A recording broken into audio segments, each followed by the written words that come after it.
Escola Bíblica Quadrangular, da Igreja do Evangelho Quadrangular, Catedral da Adoração. Neste primeiro bimestre de 2020, temos o Código da Visão Perfeita, que é o nosso tema principal. Veremos hoje a lição 4, Visão Perfeita para encarar desafios. O texto bíblico está em Atos 7, 55, 56. Conceito principal: o cristão é conhecido pelas provações que testam sua fé, capacitando-os para influenciar outros. Esta é a nossa revista. Ponto 1 fala sobre a introdução sobre Estevão. Estevão, um homem que foi considerado o primeiro mártir da igreja, e ele narra sobre a vida dele a partir do capítulo 6 de Atos e alcança até o capítulo 7. Estevão, ele vem do grego Stéfanos e do aramaico Kelil, que significa coroa. Ele foi escolhido entre 7 pessoas para ser diácono. Dentre 7 homens foram escolhidos, os quais são Estevão, Filipe, Prócoro, Nicanor, Timão, Parmenas e Nicolau. Ele era cheio do Espírito Santo, ele tinha o dom de operação de milagres e ele testemunhava em favor de Cristo. Está lá no capítulo 6, do versículo 6 a 10. Ele foi mártir da igreja, ele morreu em torno de 33 a 40 depois de Cristo, na cidade de Jerusalém. Aqui diz que eles foram apresentados aos apóstolos porque teve uma queixa.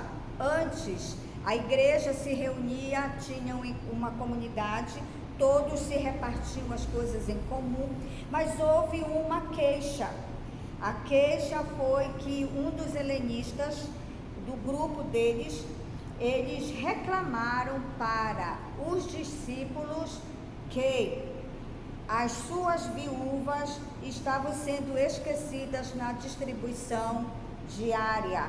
Está lá no capítulo 6, versículo 1. Ora, naqueles dias, multiplicando-se o número dos discípulos, houve murmuração dos helenistas contra os hebreus, porque as viúvas deles estavam sendo esquecidas na distribuição diária. Quem eram esses helenistas? Eles eram, no tempo do judaísmo, do tempo de Cristo, ou até dos primeiros discípulos, haviam 2 grupos. O primeiro, grupo de judeus, um que vivia na Palestina e eles falavam o aramaico, e o outro que vivia fora da Palestina e falava o grego. Esses que eram os judeus que viviam fora da Palestina, esses eram os helenistas. Só que os que viviam dentro de Jerusalém, que participavam, que eram os judeus, eles acreditavam que eles não eram como um judeu que guardasse toda a lei, que via, eles não eram bem vistos como praticantes assíduos de todos os preceitos tidos pelos judeus. A convocação dos 7 homens, eles foram convocados por quê? Porque os discípulos estavam preocupados em explanar a palavra, em comunicar a palavra, em evangelizar, ganhar almas para Jesus. E devido a isso não estavam dando atenção, porque cada vez mais crescia, o Espírito Santo fazia crescer aquele povo. E devido ao crescimento, não tinha uma organização e começaram os murmúrios. E aí, então, eles convocaram esses homens para poder se dividir e poder fazer o serviço com mais organização, porque os discípulos estavam preocupados em evangelizar, pregar a palavra, e eles não iam fazer a mesma coisa, servir os irmãos fazendo 2 trabalhos. O que aconteceu com Estevão? Houve uma conspiração cruel. Diz que ele foi conduzido perante a corte suprema judaica, o Sinédrio. Ele foi acusado injustamente de blasfêmia, crime que era punido com pena de morte. Então, o motivo está lá no capítulo 6, versículo 7. Crescia a palavra de Deus e em Jerusalém se multiplicava o número dos discípulos, também muitíssimos sacerdotes obedeciam à fé. Então, essas pessoas que iam somando com eles, ia crescendo o número de pessoas que acreditavam em Jesus Cristo, que a fé, que eles criam em Jesus, que Jesus era o caminho para que eles alcançassem a salvação, ia crescendo. Isso criou um problema em relação ao templo. Então vieram falsas acusações. Por que vieram falsas? Porque eles tentaram argumentar com Estevão, mas eles não conseguiam eles discordavam. O tempo inteiro eles entravam em conflito de ideias com Estevão. E está escrito lá que eles não conseguiam debater com eles, por isso subornaram homens. Está no capítulo 6, versículo 11, o 13 e o 14. Então subornaram homens que dissessem: temos ouvido este homem proferir blasfêmias contra Moisés e contra Deus. Apresentaram testemunhas falsas que depuseram: este homem não cessa de falar contra o lugar santo e contra a lei, porque o temos ouvido dizer que esse Jesus, o Nazareno, destruirá este lugar e mudará os costumes que Moisés nos deu. Quem eram esses membros, que seriam os membros das sinagogas? Foram eles, está aqui no versículo 9, que são os libertos, chamados, sinagogas chamadas os libertos, dos sirineus, dos alexandrinos, dos da Cilícia e Ásia. Discutiu com Estevão. Quem eram esses da sinagoga dos libertos? Dizem que eram judeus, que descendiam dos judeus que foram levados cativos para Roma no ano de 63 a.C., foram levados como escravos, mas depois de um tempo foram libertos.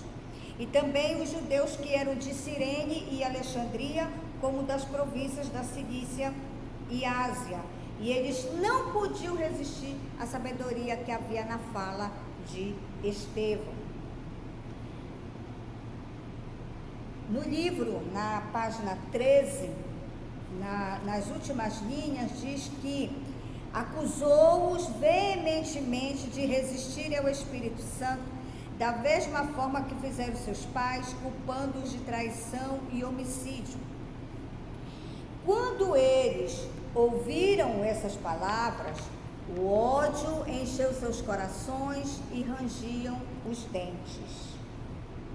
Eles levaram Estevão para o Sinédrio e lá eles foram julgar. O Sinédrio, o que é o Sinédrio? O Sinédrio é no significado original do grego sinédrio, que quer dizer assembleia. Ele tinha como função primordial a aplicação da justiça do ponto de vista das leis judaicas contidas na Torá. Era um espaço onde a pedagogia estava debruçada sobre os valores éticos e morais através da Torá.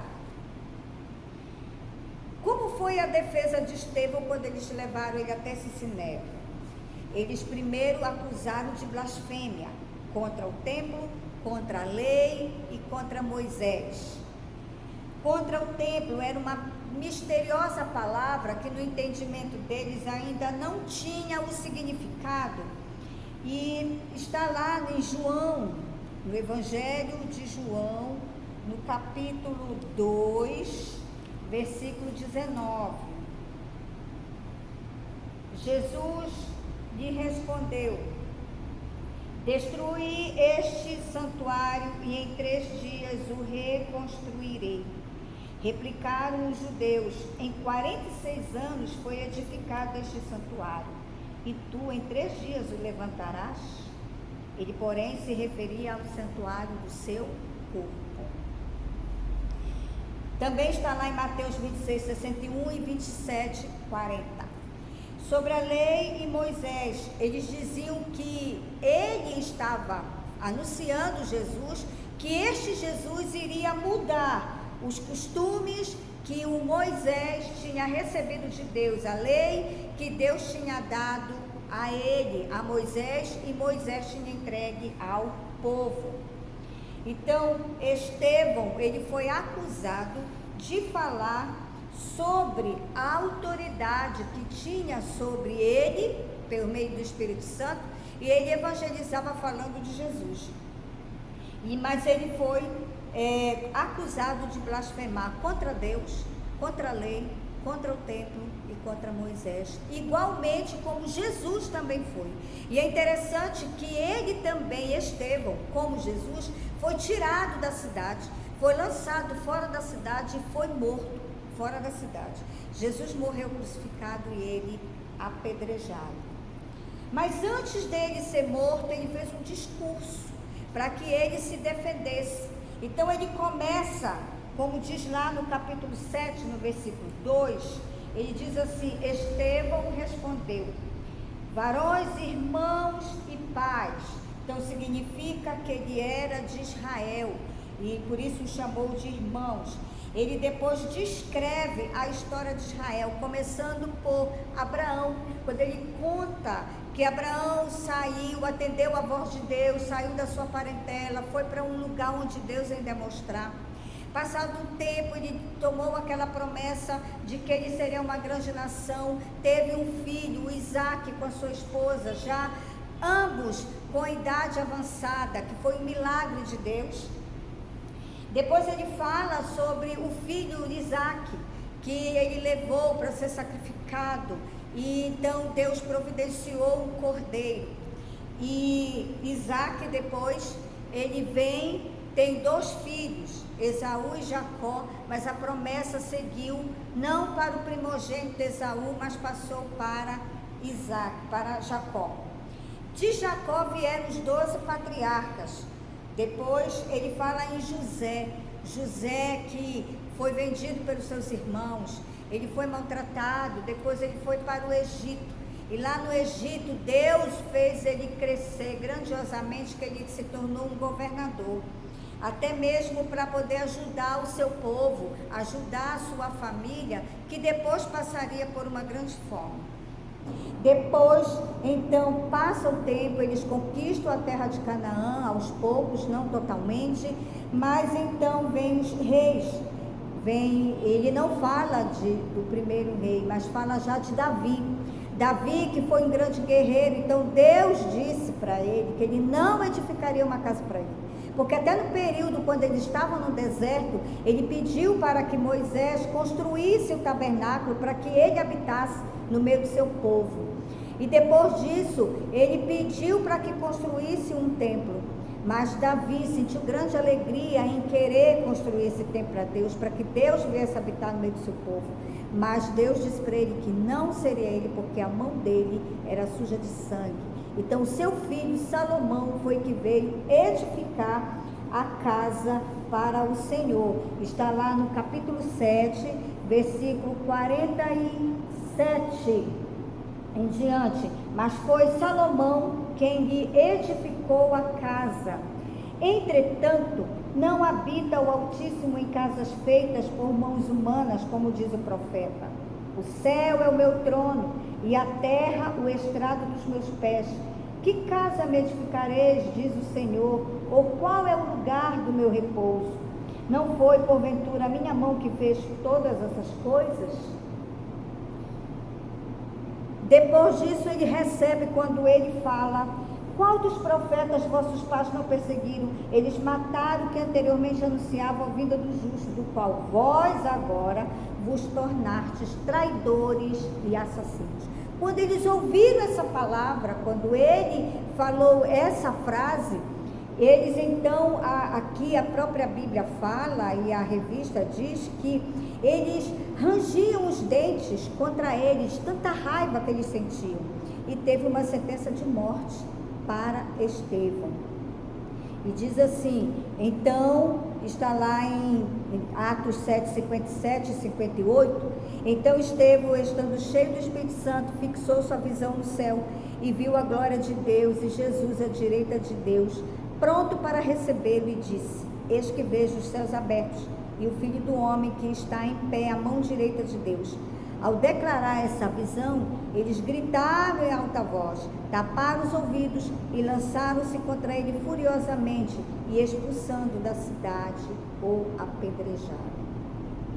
Então a sentença de morte dele foi essa, apedrejamento, porque eles acreditavam que ele estava indo contra os preceitos que Deus tinha entregue antes a Moisés. Na verdade, não era isso, porque Jesus, o Evangelho, estava crescendo, a igreja estava crescendo. Então, era uma maneira também de Deus fazer com que as pessoas dali saíssem daquele lugar, porque o Evangelho tinha que ser pregado ao mundo inteiro. Então, ele recebeu uma sentença de morte, está lá no capítulo 7, versículos 52, 54, quando ele diz, quantos profetas vossos pais não perseguiram?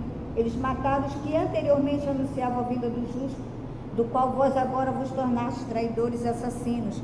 Vós que recebestes a lei por ministério de anjos e não aguardaste. 58. E lançando-o fora da cidade, o apedrejaram. As testemunhas deixaram suas vestes aos pés de um jovem chamado Saulo. E apedrejava Estevão, que invocava e dizia, Senhor Jesus, recebe o meu espírito. Então, ajoelhando-se, clamou em alta voz, Senhor, não lhes imputes este pecado. Com estas palavras, adormeceu. Então, o que fez ele? A firmeza e a convicção de Estevão, de que ele estava no caminho certo, que Jesus era a verdade, fez ele ir até a morte. Será que nós estamos preparados para morrer pelo Evangelho? Morrer por Jesus? Ele morreu sorrindo e intercedendo por seus executores. Mataram, mas ele pediu para que Deus não colocasse na conta deles aquele pecado, aquela morte. Ele ia morrer, mas aquilo, ele ia alcançar já a vitória dele. Outra, ele, em vez de a palavra que ele produziu ali, falando de toda a história, de uma forma resumida, a história de Israel para eles, era para ter gerado arrependimento, mas pelo contrário, produziu ira e indignação. Então, o que aconteceu com ele? O que é que ele vem nos mostrar? Diz aqui na revista, o reino de Deus necessita de pessoas dispostas e que não fujam quando a pressão aumenta. A firmeza e convicção de Estevão lhe custou a vida, ele se tornou o primeiro mártir do cristianismo. Então, ele foi chamado para servir ao Senhor, porque ele era cheio de fé e tinha o fruto do Espírito. Então, nós, para testemunharmos, precisamos ter fé em Jesus, crer em sua palavra, mas também buscarmos o Espírito Santo, porque o Espírito Santo é o nosso mestre.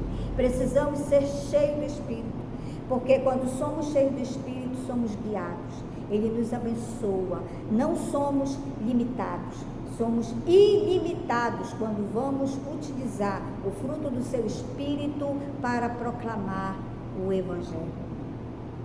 A visão da glória de Deus, quando ele era apedrejado, ele levantou os olhos ao céu e viu a glória de Deus, os céus abertos. Ele viu Deus, viu Jesus sentado à direita de Deus Pai. E viu que realmente aquilo valeria a pena morrer pelo Evangelho, porque o nome dele estava escrito no livro da vida. A promessa que nós podemos até morrer, mas Jesus diz que mesmo que nós venhamos a morrer, teremos vida nele, porque nós morremos em Jesus. E se morremos em Jesus, vamos perder nossa vida em Jesus, mas ele diz que depois nós vamos achá-la. Então diz aqui a conclusão: o sangue de Estevão frutificou. O que aconteceu com isso? Quando ele morre, muito mais pessoas vieram para Cristo, porque viram o exemplo daquele homem. Muitos não temeram mais, porque ele mostrou ousadia, que ele era cheio do Espírito. E todas aquelas pessoas começaram a buscar também a unção, o entendimento, por meio do Espírito Santo. Ele conduziu, a sua própria morte conduziu muitos à vida. Está lá em João 12, versículo 24. Em verdade vos digo, se o grão de trigo caindo na terra não morrer, fica ele só, mas se morrer, produz muito fruto. Então ele produziu muito fruto por meio da sua morte. Hoje estamos aqui. Estamos porque essas pessoas que foram mártires depois dele, muitos foram levados, foram mortos e foram crucificados na sua própria vida, sacrificados para que a igreja viesse crescer. E a consequência direta de seu martírio foi, primeiro, jornada evangelística de Filipe. Nós vemos lá em próprio Atos, no capítulo 8, do versículo 4 ao 40, e também a conversão de Saulo no capítulo 9. A viagem missionária de Pedro, no capítulo 9, do versículo 32 até o capítulo 11, versículo 18. E a fundação da igreja em Antioquia, na Síria, está lá no capítulo 11, versículo 19.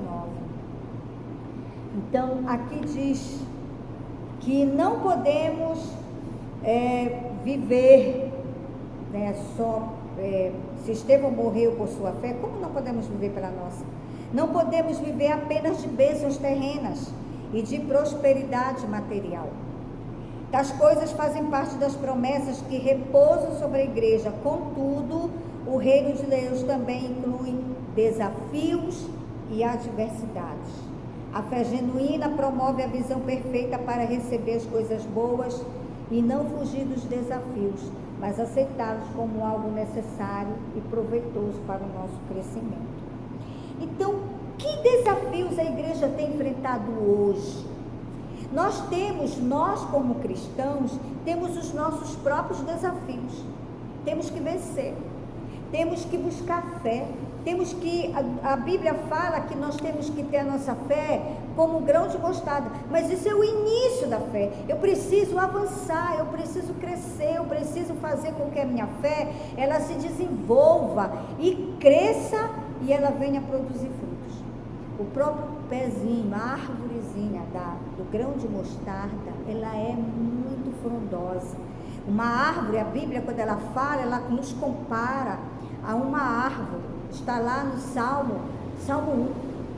1. E fala que nós vamos crescer, produzir frutos. Ele diz que nós somos plantados juntos a ribeiros de água, que no devido tempo damos o nosso fruto, cuja folhagem não murcha, e tudo quanto fizermos seremos bem-sucedidos. Mas quando nós estamos ligados no Senhor, as nossas raízes estão buscando as águas que estão por baixo da terra, que é o Espírito Santo.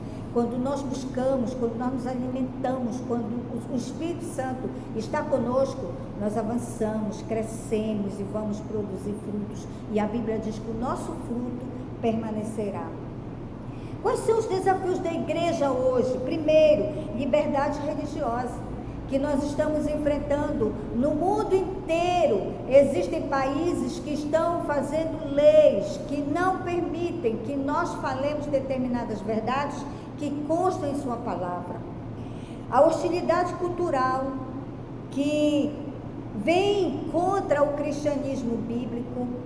Somos cristãos, não somos meros crentes, mas somos cristãos. Cristãos somos imitadores de Cristo. Aqui tudo vai passar. A coisa maior está lá no céu, que o Senhor prometeu, que Ele disse lá no João 14, Ele diz que Ele vai preparar um lugar.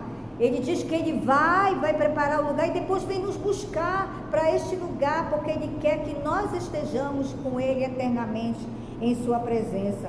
Outra coisa, porque essa hostilidade cultural são coisas que a nossa cultura cultura vai de encontro, vai contra os preceitos que a Bíblia diz. Então nós precisamos trocar a nossa cultura pela cultura de Deus. Os pecados ocultos também, que ainda temos, precisamos confessar esses pecados para o Senhor e vencê-los. A autonomia pessoal. Todo mundo quer estar com poder, todo mundo quer dirigir, todo mundo quer ter bens materiais, quer tudo. Queremos ser fiéis a nós mesmos, aos nossos projetos, aos nossos sonhos. Não procuramos ser fiéis a Deus, não procuramos ser fiéis à palavra. Temos que buscar mais a unção do Espírito, o entendimento do Espírito. Outra, as divisões na igreja. Há muito partidarismo. O meu grupo é melhor que o teu, o grupo da juventude é melhor do que o grupo das crianças, a rede de casais acha mais, nós temos o melhor, pregamos o melhor evangelho, nós fazemos isso melhor do que o outro. Então há partidarismo, além de outras questões de ideologias dentro da própria igreja, que cada um pensa do seu jeito e cada um quer seguir conforme o seu pensamento.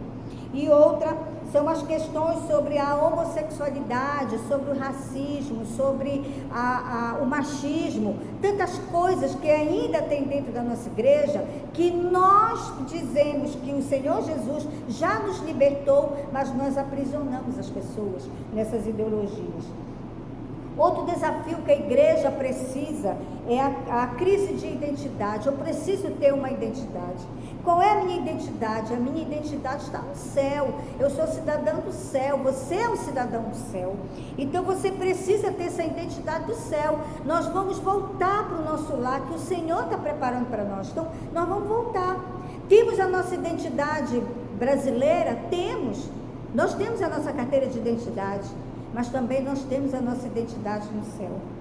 A mídia associa os evangélicos rótulos como homofóbicos, racistas, preconceituosos. Mas por quê? Porque às vezes não sabemos emitir a nossa opinião segundo a palavra de Deus. Grupos que usam o título de evangélico, mas defendem o aborto, o casamento, algumas coisas, o casamento gay, como algumas coisas que não condiz com a palavra, que está contra a palavra. Então, se eu sou evangélica, eu tenho a fé em Jesus, a palavra de Deus, ela é a base da minha vida. Então, eu tenho que defender a palavra de Deus, porque Jesus, ele é a verdade. Cristãos mal formados. Existem pessoas que são desconhecedoras da história, da sua própria história, a história mundial, mas também a história do cristianismo. São analfabetos bíblicos, eles são ensinados pelos noticiários da TV.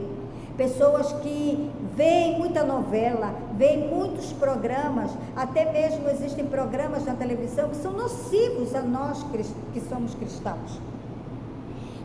Existem esses evangélicos que são moldados mais pela ideologia reinante na sociedade que pela questão teológica ou bíblica. A palavra de Deus passa longe da vida delas. Também dentro da igreja, que a igreja precisa vencer, são os extremos. Ou é 8 ou 80. E não pode ser assim. Pessoas se julgam acima dos demais por serem piedosas ou por terem uma vida mais estruturada financeiramente, e às vezes deixa de lado algumas pessoas mais simples. Dentro da igreja a gente fala sobre união, mas devemos ter a unidade como ponto principal. Na igreja primitiva a unidade era o ponto principal, por isso que todos se ajudavam, todos compartilhavam, todo mundo tinha o mesmo objetivo. Vendia os bens, era repartido com todos. Só que na igreja, hoje, a igreja contemporânea tem enfrentado isso. Algumas coisas dentro da igreja que são discriminadas, pessoas discriminadas, porque tem umas que não conseguem se expressar bem, outras porque uma liderança não quer se submeter à liderança, não entende da questão que há uma hierarquia no céu, então há uma hierarquia aqui na terra. Nós precisamos obedecer, honrar as pessoas. Vimos na revista passada sobre a honra, honrar as pessoas, olhar as pessoas como Jesus olha. Nós queremos que as pessoas nos olhem, nos amem como Jesus nos olhe, como Jesus nos ama. Nós também temos que fazer isso com o próximo. Jesus, eles dizem assim, Jesus quer que você seja feliz. Mas qual é o foco principal? É a prosperidade. Você precisa ter casa, você precisa ter carro, você precisa ter muitos bens de forma financeira. Mas a tua felicidade espiritual, como é que está a tua vida espiritual? As pessoas não dão muita importância, mesmo você não querendo, não gostando de escola bíblica, mesmo você não gostando mesmo de ler a palavra, mas tem alguém que se importa com você, alguém que convida você, alguém que está disposto a te ensinar a palavra de Deus.